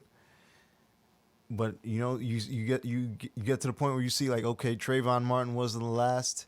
We're here today, and now we have to deal with George Floyd and Breonna Taylor. Yeah, and Eric and Garner. Unfortunately, that's what I was saying. Like the list, like the fact that there is a list. Yeah, it's like that's just not right. Yep. And you see that they're all like, there really is no justice served in any of those cases. Yep. Like, there's like I mean. George Zimmerman eventually got arrested, but for him just being a reckless fucking guy, like, it had nothing to do with what he, like the actual murder. And even now, he's basically profiting from that murder because I think he's selling autographs or whatever, and oh wow, that's crazy. He's basically got like celebrity status now, especially among racist people who kind of applaud, like, yeah, you killed one of them, man, like. Right. So it's kind of like it's real fucked, man. Like, yeah, it's like you mentioned before. It's like we're living in two different governments or systems. It's like the one that benefits you, depending on your skin color. Yep. And then, well, I mean, that's really what it is. It's like then you have like the standard one for the whites, man. Like, right. Yeah, and there's certain limitations. That you have to like. It's like if you want to reach the same place, like we've heard this before plenty of times. It's like we have to work harder than your average white person to just get to the same place we're both going. Yeah, and here's the thing too, because it's like we're fighting for like equality, but equality to what? Like, you tell me I have to be equal to the white person, and that's kind of where I get upset at black people too, because it's like. You shouldn't be asking white people for anything because they basically took everything from you. And it's like, why are you fighting to be equal to white people, but you don't have like the mindset that you're better than that. Right. Like we're capable for ourselves. We don't need to be like asking anyone for help. And all this shit that we're going through, it's really up to us to really like get together and rise above that shit. But I think there's also systems in place where it's like it kind of makes you forget your blackness and everything, like how everyone looks at Africa and the first thing they think about is like, oh, the jungle and people with spears and everything. And it's like, as I guess black Americans, or if you're like from any other Caribbean or come here and you're black, it's kind of like a scary thought, like, oh, that I'm not no person from the jungle or somebody who has a spear, but bro, you kind of are, man. That's what we came from. It's like not something you should really shy away from, because they kind of made it like in the media where it's like something scary and shit, but. That's kind of like where the disconnect is with black people, where they think things that happen in Africa doesn't really affect them because they're in America, but those are your people, so whatever's happening to them affects you too, even if you don't really feel if you feel separated from that land, or if you don't feel like you're a part of it. Yeah, for sure. I mean, we like I don't know if you're still denying it out there, but we really all do come from that continent. Yeah, it's like your ancestors eventually moved out of there, and like your skin color changed according to where you moved to. Mm-hmm. That's really it. It's like skin color, and I feel like the people that try to put these like boundaries to like oppress people and keep people from, I guess, rising up to their own level. Yeah. I feel like it just comes from like insecurity of like self-worth, like you're assuming that there's a whole race of people better than you at something, so you don't want them to know that. It's like that's kind of like the most I think the number one way to keep if you keep somebody out of the loop by not educating them about themselves. Like if you tell them that like they are a certain way, like from the beginning, like we're not really told in school like how African we all are, or like just in general about Africa. Like we never, like, I'm trying to think right now, like where in history or like any other class, like what class while I was in elementary and even high school, like that taught me about Africa or like even Mexico. Like for me, like I know about Mexico because I actually went to school in Mexico for a little bit. Yeah. And then I try to just educate myself as much as possible. But if it wasn't for that, like if I was just like relying on school to teach me what I know, like I wouldn't really know shit other than like we're fucking turkeys and the pilgrims. Exactly, man. Like, all that European history. They like I remember too. Like social studies, they teach you about French Revolution and things like American Revolution, Civil War, Right. and I guess Britain also. But you're teaching everyone European history in a way. yeah, exactly. 'Cause I Yeah, guess now it's that a you mention it. European. You see it as a European world, but like the demographic of like your student body doesn't really agree with that. Yeah, it's crazy. Like, we're given basically a whole year of like European history. I mean, I think that's what they learn in like sophomore year of high school. Yeah. But it's like, what about like, our real, I mean, obviously, like, depending on what school you go to, what type of school, they can choose what they teach. But Yeah. if it's a public school, it's like, and that's why, like, I was always been discouraged about like becoming a teacher, because I know that's like, that's always an option. And first of all, I hate the fact that it's one of the most underpaid jobs out there, because Yep. that's one of the most important jobs, period, and ever. Like, that's like, you see your teachers more than your parents sometimes. Yeah, exactly. So that's like who's actually raising you and teaching you the ways of the world, like, if it's not your parents. Yep. So the fact that you pay them less than like, like, I'm not saying garbage man or not, it's not an important occupation, but they Yeah. get more than a teacher, Yeah, It's true. wild. And I think that also contributes to maybe like the morale of like teachers, because if you're not getting paid a lot to like really for this important job, maybe at the end of the day you feel like, hey, what's it worth? And then you might like half-ass your teaching job, Right. and you're not really making connections to the students like that, just because you're kind of getting like screwed at the end of the day. Right, yeah. I mean, I hope people aren't out there pursuing teaching jobs because of the money, because like, Yeah. you're not really going to go far, but It has to yeah. be something you really love to do, man. Yeah, exactly. And it's like I said, it's such a major, like, vital factor. Like, if you have a bad example of a teacher, like, in your most important development years, like, that might fuck you up down the line, Yeah, exactly. And it's like, if you put it in the mind of this little kid that like Europe and like, I guess white skin color is better than Africa, or like South America, Asia. Yeah, anyone. Yeah. Like, It's like, yeah, you could really like carry that for the rest of your life. And, it's not like, that's when it's not really your fault that you're racist, or like, you have this like close-mindedness. yeah, and that's crazy, because like the time we're in now, and you see our leader, President Trump, he hasn't just gone after like black people, and he's gone after Mexicans. Right. With the coronavirus, he calls it the Chinese virus. Right. Trying to like basically turn everyone against each other.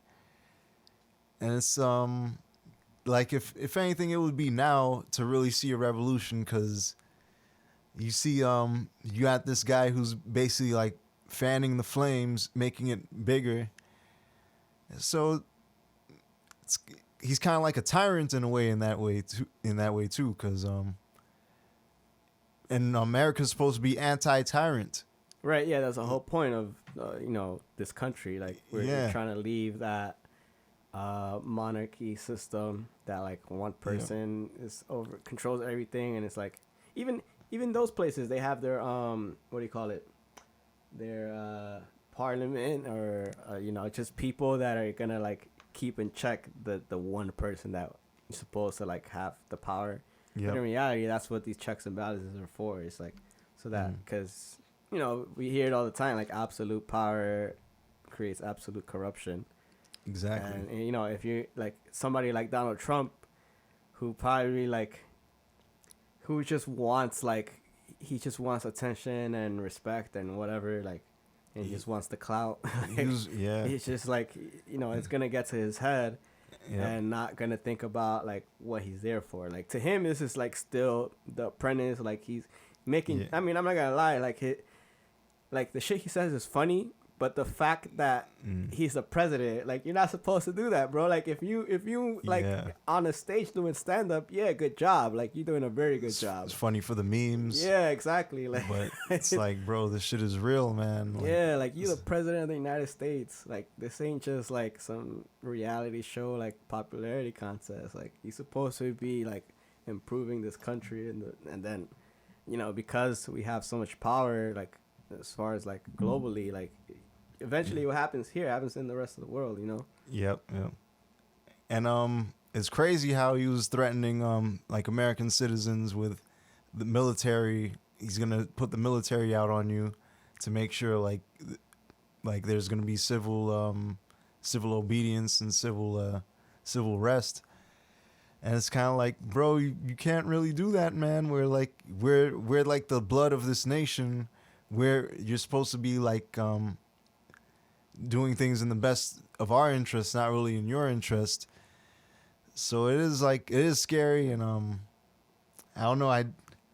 I can see a world where he would win another 4 years, and it's just scary to look at, man. Like, yeah, for sure. I mean, the president's supposed to represent the population, and I think when he got elected, like, I kind of wasn't too surprised, because I'm like, I think he does represent like America. Like, this is how Americans are.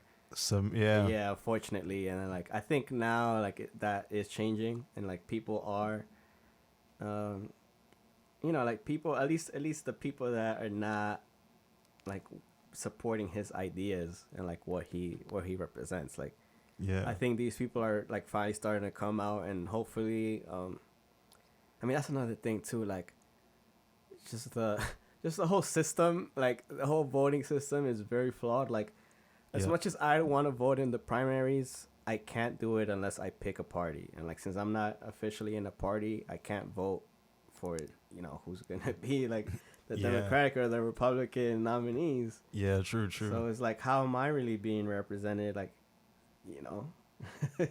Yeah, it kind of leads you to wonder, like, if it's set up like that, where there's kind of like voter suppression in more like minority groups, I guess, and then you see more representation for like white America and shit. Yeah, exactly. And that's why, you know, it's important for us. Like, I mean, I know, like, maybe not in New York, like, at least for the presidential, like, we're obviously always gonna vote Democrat. Like, it's like, you know, it's pretty obvious. But when it comes to like choosing who is gonna represent you, like, that's really important. Like, and to be just like consistently, like, I know people, like, especially, I'm not gonna, like, I'll admit, like, myself, like, I don't like getting into politics, because it's just like, to me, it's just like a shit show. Yeah, and it leads to like a lot of separation. Yeah, but you still have to educate yourself about like who's representing you, and like who actually has your back, you know, because that's the people who you should, like, that's the reason why you should get up on November 4th or whenever it is, and like go pick your guy, because it's like, and if you don't and you complain about who's in power, then it's like, well, you didn't do your part, so why are you complaining, you know? Yeah, true. Yeah. But I also wanted to touch on that the whole defund the police movement, man. Oh yeah, for sure. Like, I think it's they're pulling another fast one on us, man. Cause defund the police. You still have like these police unions who and all the politicians still have like special interests with them. That's who they're like reporting to, and that's who's like supporting them. So they're saying, all right, you're going to defund the police. You're not really, that doesn't mean you're going to get rid of them. You're just going to take some of them, the taxes that you're already collecting from us, and you're saying you're going to put it into schools or kind of like woke programs that benefit, I guess, black people. But it's like, at the same time, you could, if you're going to defund the police, you can just maybe like tax us less. Oh, right. Yeah, I get what you're saying. So we like keep our money instead, and we'll be able to, like, you know, build our own communities and everything. But it's like, no, we're just going to take your money and then put it over here for this this and this over there. But either way, the police will still get funding from like corporations and Right. and still, you know, political interests. So kind of like in 10 years, I still see like the police being more militarized and more organized and maybe have stronger weapons and everything. Even if you're trying to like say that you're going to defund them, you're still giving them money. Yeah, for sure. So, And it's sad that like at the end of the day, it does come down to money, and that's why I feel like it's important to stay educated on like what your representatives, like what they have in mind, and like what they're, you know, like how they want to, I guess, allocate all these funds. Because, you know, the funds, like you said, we pay the taxes, so the funds are still going to be there. It's just a matter of like, you know, the people who decide what goes into what, you know, how much goes into here, into schools, into police. how much goes into my pocket? Right, you know? yeah, exactly. Right, yeah. Yeah. That's the crazy part. And actually, now I remember the big quote that Bill Burr had. It was like, how is it that, you know, like the president, like when you run for it, like how is it that you have to raise hundreds and millions of dollars to only get paid $500,000 a year? And it's like, isn't that a big red flag for you? Like, Yeah. you know, and it's the fact that they do have to like raise all this money to just campaign, and you know, obviously the most amount of money is gonna come from big corporations. So Yep. you know, it's like, well, do you want to give us a tax break? We'll give you this a bunch of $1 million so you can become president. You know, and like, but when you become president, you better look out for us. Exactly, man. Yeah. So, yeah, it's strange, man. With the way things are going, like in 2060, man, all I could see is, all right, we have a colony on Mars. Right. You know, the United States colony of Mars. But we're still going to bring all the problems from America onto Mars. Because, I guess you'll probably see a lot of white people on Mars. Yeah, exactly. You might have like a few blacks, a few other races. And then, you know, you never know. You might turn around, you're on Earth, and then, you know, next thing you know, you get like an email or something from Mars. It takes you maybe like a month or something to get there. And then they're telling you like, oh man, like help us, man. They got us as slaves, man. Like, wow, yeah. Like, and now they got like disintegration ray guns where if you don't comply, they just shoot you and turn you into dust and shit. Yeah, that's crazy. Cause that's kind of like what we're headed towards, man. It's like some dystopian type Terminator shit, you know, fucking. And Yeah. it's scary, man. Like if we keep making little changes or keep putting that same bandage on the same cancerous tumor, Yeah. that's what's kind of grown into, man. I mean, I hate to say this, but I feel like that's just the nature of human beings. Like, and I'm not saying that it has to stay like that. Like, we could definitely change it, but Yeah. no matter like where in time or like in space where you are, Yeah. I feel like that's just gonna be the mentality of people. Like, I remember there's this like it's pretty old. I mean, you know, Simpsons always predicting shit. So there was this episode where like Lisa leaves like a petri dish of like bacteria in the bathroom, and like as the days go by, they like start to form their own civilization. Yeah, I remember. And yeah, I'm pretty sure you know what I'm talking about. And Yeah. then like eventually they kill themselves, like because they just go at war with each other. Yeah. And it's like, to me, that just represents like civilization as a whole. Like not even now, but like even like 10,000 years ago. Like I feel like that's what humans were doing. Like, you know, they get together, they advance, they evolve as a society, and then eventually they turn on each other and end up kind of just destroying their own race until the next one comes around, and it's just like the same cycle. I feel like that's kind of what might have happened to Atlantis, Right. maybe Egypt also, because we don't know how the pyramids got there and shit. But I feel like maybe it was something left over from, you know, ancient civilizations to maybe remind whoever lives like in the future. But yeah, like a lot of these, even Rome too. Rome was so great back in the days, but even they fell. And now today, like you see America, you know, we're like the beacon of society. and now we're going into a conflict with China. I guess we're like the government might be mad at them for like allegedly starting the COVID virus, Right. and becoming more rich and powerful than the United States, and you know, China's kind of like, you know, making their own way in the world. And I guess what we're really headed to is maybe a war between America and China.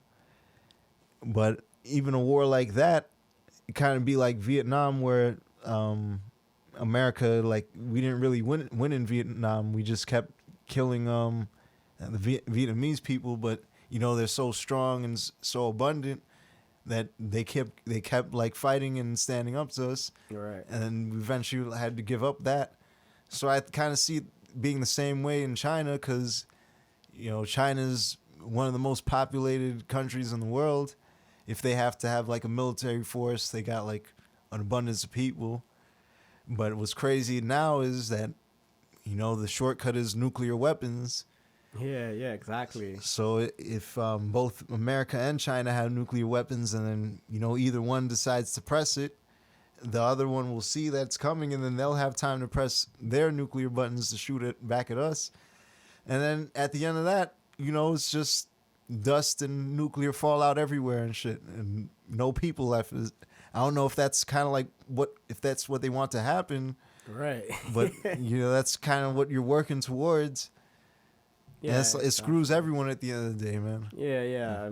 Once again, it's like the interest of few is not the interest of all. Yeah, exactly. Sure. And unfortunately, like, these people have so much power that like they can't do that. Mm-hmm. You know, it's like you said, it's just one button could be pressed. Exactly. And then, you know, all hell breaks loose, literally. And then everyone has to press a button. Like, Britain would be like, wait, are they shooting at us? Wait, hold on. France and right. Russia also, they might all get involved. And then all the shit that we've been working so hard to like build through all these generations of people could just be wiped out like that. Then you have like a silent period in history, and then, you know, I guess we build from there. Right, yeah. I mean, it's scary to think about. Yeah, for sure. I mean, you do have to think about that, like, nothing does last forever, so there is an end to everything. It's just like, yeah, I guess a matter of how things end. Like, I'd rather get hit by an asteroid than like have a nuclear holocaust kind of thing. Yeah, you know, because it's just let's just at least go out with some dignity. You know, you know, let Mother Nature decide, man. Right. It doesn't have to be human beings that decide when this whole shit ends. Yeah, for sure. And I wonder. I mean, I'm not like the biggest. Like, I don't know that much about like all creatures of nature, but I feel like humans and probably like some type of like chimpanzees or something are the only ones that like fight each other because of like emotions, you know. Like, yeah. It's like half of the time it's like, you know, including myself, like we just have to like learn how to, you know, put that aside and just think about like the bigger picture, you know. Yeah, for sure. True. I guess, yeah, that's when your kids come in, because like, even if you're like just a man and you don't have like family or children and shit, it's kind of like, yeah, I'm you know, I gotta fend for myself. I gotta survival of the fittest and shit. But it's kind of like when you have the family where you really start like thinking not about yourself, but yeah, exactly. I guess like your extended family and your children and your wife, all the people you love. And it's crazy because even then, you know, there'll still be conflict. There still might be somebody who's trying to hurt you or your family. You never know, man. Like, right. Yeah, I mean, from what I see, like when you do things that are, when you basically do things for other and you're not thinking about yourself primarily, is like when, you know, when the good stuff happens. Like when, you know, when the things that you like to see, you know, like, the happy stories, I guess you could call it. Yeah. It comes from people just trying to do right to others, you know, like, and not really putting themselves in you know, the forefront.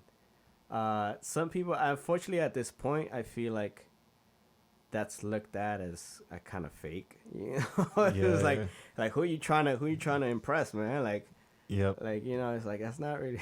It's about like, you know, it's not about impressing somebody or like trying to, you know, make yourself look good. It's like if you just stop and not think about yourself for once, like you can see how much benefit is not just to you but to everybody else too. You know, You can really stop and smell the flowers, man. yeah. But even now, it's still scary to have kids in this world, man. Cause yeah, for sure. it's kind of like it feels like the best time to be alive now with like the internet and all this technological advancement. But at the same time, it still feels like the worst time to be alive because all of this crazy conflict and stupid, pointless shit and wars and racism and all that. Sure. So even if you have kids and you try to like teach them good and like give them the best like life as possible, they still might run into a racist police officer, man. Like, Yeah, exactly. Eventually, yeah. So it is scary. It's like you want hope, but you're still scared at the same time, man. Yeah, and if you happen to be born with some pigment, it's like that's something you don't choose. Mm-hmm. But yeah, you have to like watch your back all the time. Yeah, that's pretty sad. And it's funny you mentioned that. Like my sister just had a kid like 6 months ago. Oh, congrats! And that's things. And that's exactly what I was thinking. I'm like, damn, like why are you born now? Like, Yeah. you know, it's wild. Obviously, like, you know, it's like nothing we can like change, but Yeah. like I'm gonna try my best. Like I'm not saying that like I know all the answers, and you know I'm still learning myself, but like, I'm gonna try my best to like raise this little girl to like not be like just a prick. Like I don't know how else to say it. Like Yeah, man. Seems like it's really up to the families now, man. Especially with like all this, the class of 2020, man. They'll always have this memory of like, right, like you have a graduation, but you know it's like how can you forget? Yep. You know? And I think like even after this, schools will probably be restructured in a way where there's more of an emphasis on online classes and you know, separation among students. Yeah, for sure. So it's Yeah, it's really on the family, man. It's on the family now to really educate their kids because we're kind of seeing what the public school education is giving us, right, passing down from generation to generation. Man. Yeah, that's why I think it's so important to like, I guess, pick the right people to surround yourself with. Like that's like one reason why I'm like still single, because I'm like I'm not just gonna be with anybody, bro. Exactly, man. I have to be somebody that like is gonna work with me towards something better, like, you know. Exactly, especially at a time like this now when you see racism is still around. You want your partner to be kind of woke to this stuff and kind of help you like fight and build for a better tomorrow, man, because everyone's like all hypnotized by fat ass and, you know, big titties and everything. Like that stuff is cool. Social media don't help, bro. Yeah, that stuff is, you know, I'm over here fighting for my life, but you're distracting me with your fat ass on Instagram and shit. Right. So. Yeah, it's funny, like when everybody was posting, you know, like, which is I actually, you know, I'm not complaining at all. Yeah. But it was just funny, like when I would go on Instagram and like regularly, you know, you would see, that's all you would see, you know, these Instagram models or whatever you want to call them. Mm-hmm. And all you saw was like actual posts about Black Lives Matter. I'm like, this is not what I expected to see at all. Yep. So it was cool. I mean, I hope it's just not a fad and you're just not doing this for the likes. Exactly. That's like my worst fear, to be honest, like when it comes to all this, because it's like, you know, people just like to go with the crowd and like what's going on. They don't want to feel left out. Yeah. But like, there's been people that have been doing this for years and decades already. Yep. And like, they're the ones that were like, well, I told you so. It was there the whole time. You weren't paying attention. Yep. No. But even now, there's like people hijacking the movement and stuff, infiltrators. Cause I seen a few of my homegirls post, and even on like random posts, that there's like girls who dress up, like, hey, let's dress up in a revolutionary outfit, go out to these protests, okay. and, you know, just take some pics. Right. And, you know, we'll be out. We'll just edit the pics and get a lot of likes on Instagram, hashtag, you know, George Floyd and everything.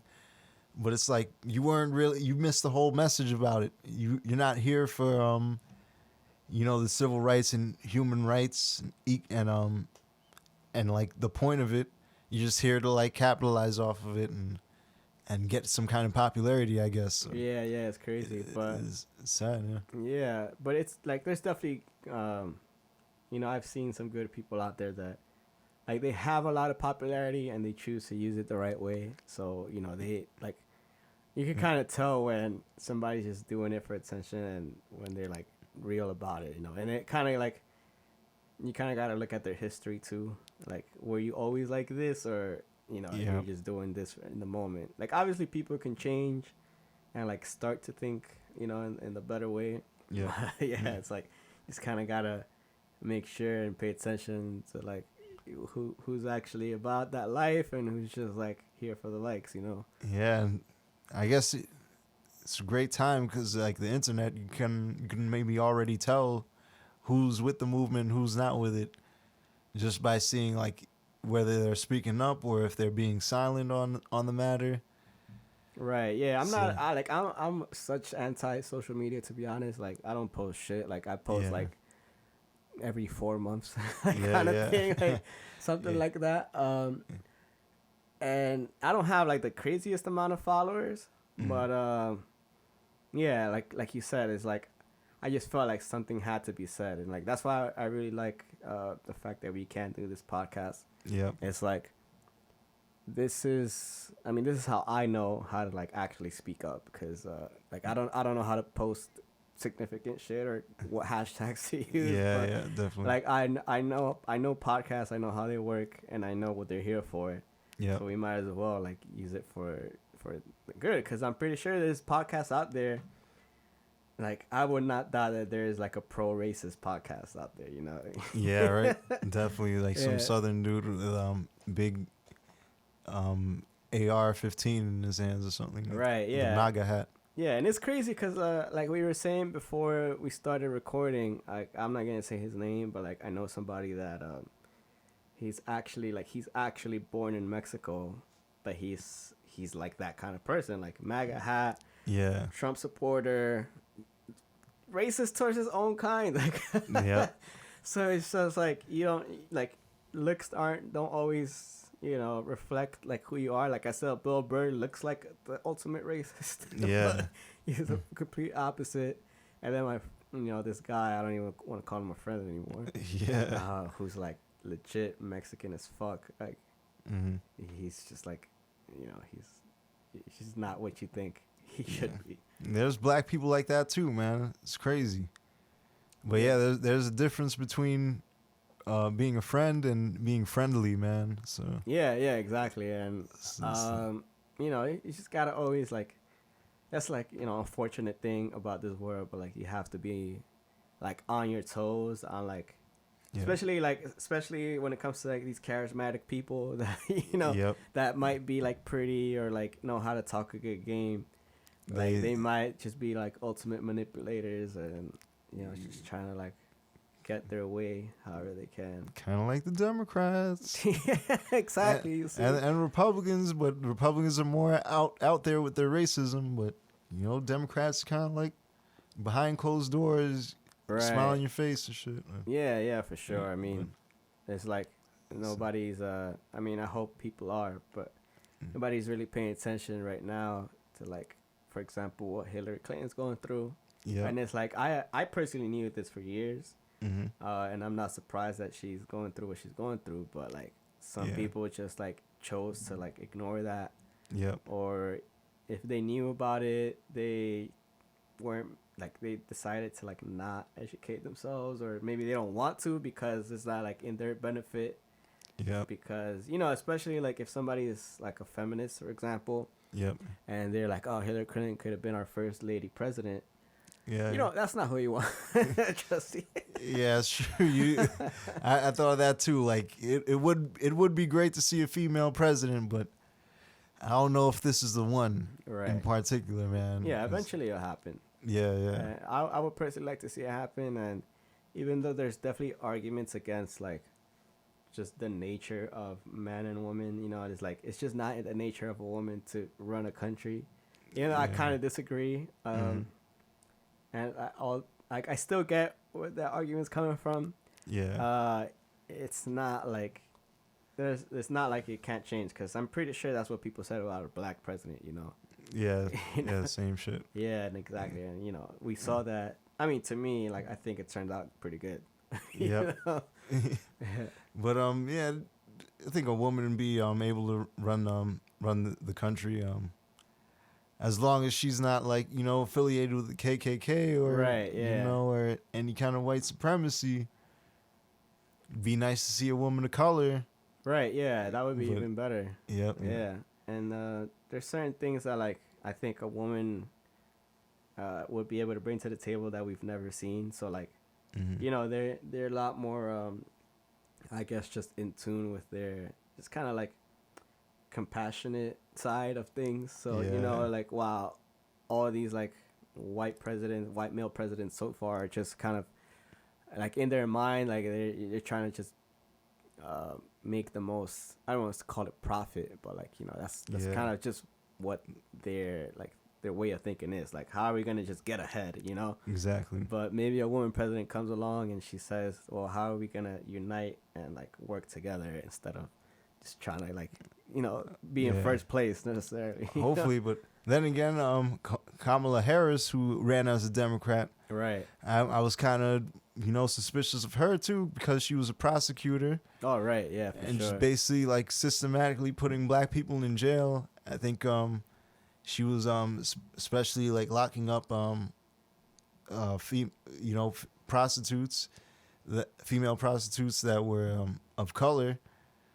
So it's kind of like, right, you know, like, you don't know who to trust, man. Yeah, because I wanted to trust her, to be honest, and then it's like, you do some, like, research and you try to dig some stuff up. I mean, not like digging stuff up maybe sounds like a negative term, but, like, you kind of have to do that when it comes to people you're gonna elect to be in leadership roles, man. You gotta know their history. Yeah, for sure. Yeah, but I feel like Elizabeth Warren would have been, like, a good choice. Her Native American background and everything. Oh, right. They kind of, like, screwed her over at the end too. So. Yeah, it's hard. Like, I mean, as much as, like, we might like somebody or not, like, I'm pretty sure I'm not the only one that is a Bernie supporter. Yeah, definitely. I voted for Bernie in the primary. Right. Yeah. So, like, but that's the thing. It's like, it's kind of where you see the flaws in the system. Like, as much as the people might like somebody, if the people at the top don't, yeah, it's like you're kind of screwed. Yeah, it's true. It's true. Yeah. So it's kind of the scary part. But yeah, that's why we're out here trying to, you know, make our voices be heard and try to change the way that how things are, you know. Definitely, man. All we can do is hope for a better tomorrow. Well, that's not all we can do. We can try to fight for a better tomorrow, but yeah, for sure, we're kind of outmatched and outgunned at the moment. Right? Yeah. I mean, it's always, as long as an effort is being made, I think that's definitely going forward. Yeah. Instead of just being stagnant, you know. Definitely, man. Yeah, for sure. I mean, I don't want to cut it short. Like, the time kind of just flew by. I don't know how. Yeah. It's already 9:30.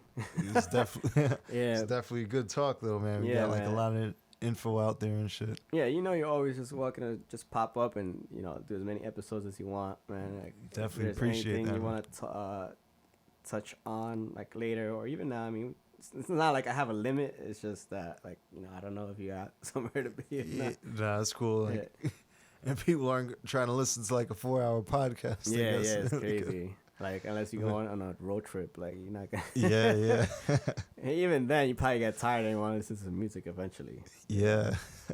But anything. I guess I'll just plug my social media. Yeah, for sure, and I'll definitely I'll put it in the info and all that. Definitely. Yeah, it's basically just at Don Rubix on basically a lot of social media, like DonRubix.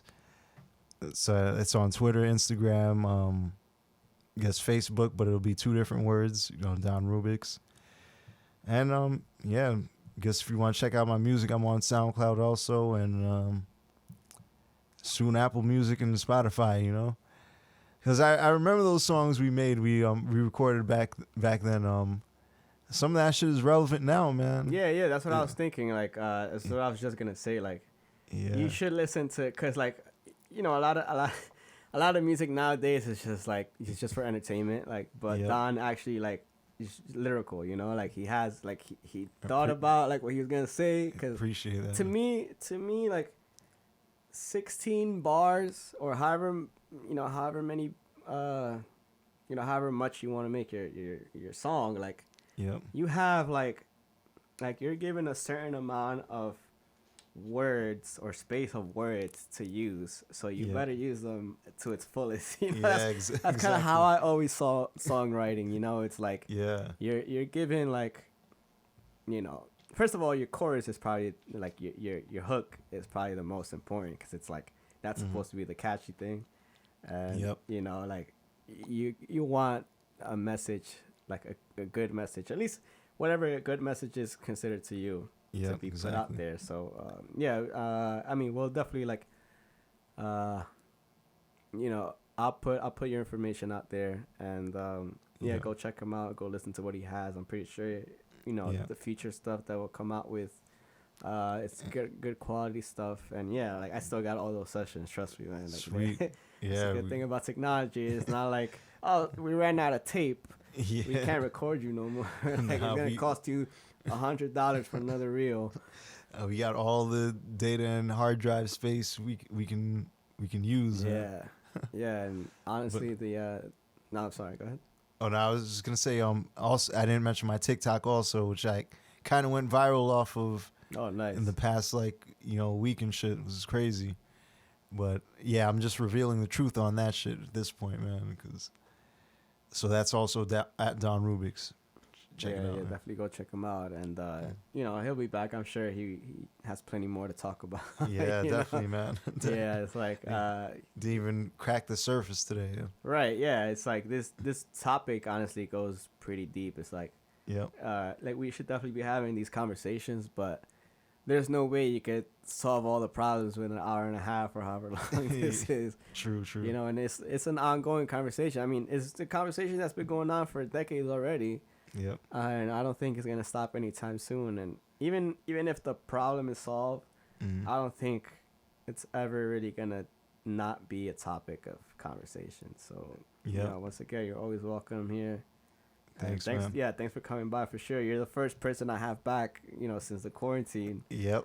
So that's what's up. Yeah. Like we beat COVID, man. We're on the side of that, hopefully. Yeah. We'll see what the future holds, but for now, like, it's looking better for sure. Yep.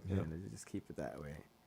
Stay safe, everyone. Yeah, for sure. Thanks for tuning in. Thanks for watching, if you're watching. Yeah. And once again, I'll have all his information on the info. Definitely. But for now, thank you and take care. Peace. Say goodbye, Milky. Nobody looking, it's all good, they'll keep spreading that love. We out to get paid, we all made from the stars above. And RIP to my nigga Trey Martin. For 400 years we still here and they still wanna start shit. You ask me if we living in garbage? Well fuck yeah bro, all day. But you gotta pay homage. And remember homie, never surrender. If niggas wild out, call time out and keep Tebow on Denver. Now who's this with the ill New York City flow? It must be Rubix, now do this. Hit the tweets and let Diddy know. I got the city on my back, like I'm pumping that crack. Straight mid-80s, turning bitches to ladies. And for my niggas locked up, dead beat with a baby, keep the peace, no beef, and it all will be gravy. Alright, well, thanks again for listening. Once again, that's Don Rubix. That song, as a matter of fact, is, if you didn't guess it by now, it's Never Surrender. It's one of his older songs from like 8 years ago. So go check out his SoundCloud. Once again, I'm gonna put up all the information to his social media and his SoundCloud up on the info. Go listen to. He has way newer tracks. Obviously, it's like I'm not saying he's trash at it at all. I picked the song because it has a lot to do with what we spoke about. But he's obviously gotten better since, and yeah, just go listen to his music. If you like what you heard today during the podcast, you're gonna like what you hear, in his on his SoundCloud and in his lyrics. So yeah, I mean, other than that, I hope everybody's staying safe out there. Remember, as much as I don't buy, all the statistics that they're giving us about this coronavirus, I still think it's still a thing. So just watch out there. And once again, please go support your local businesses, because the more we buy from Amazon or Target or wherever the fuck, it's gonna be open forever. Like, let's go support Crafts by Lissa and Mice Together. And if you have your own business, go ahead and let me know. I'll gladly support you and give you some shout outs like I'm fucking pitching over here, trying to pitch a shutout. But yeah, definitely stay tuned. We're gonna have a lot more guests. Hopefully, I'm working with somebody right now to possibly get the videos done, and they'll be up on YouTube as well. But for now, you could always listen on all podcast platforms. And yeah, I hope you guys are all good, not going crazy out there. It's definitely officially 2 hours. All right, that's it. I'm gonna end it. Bye.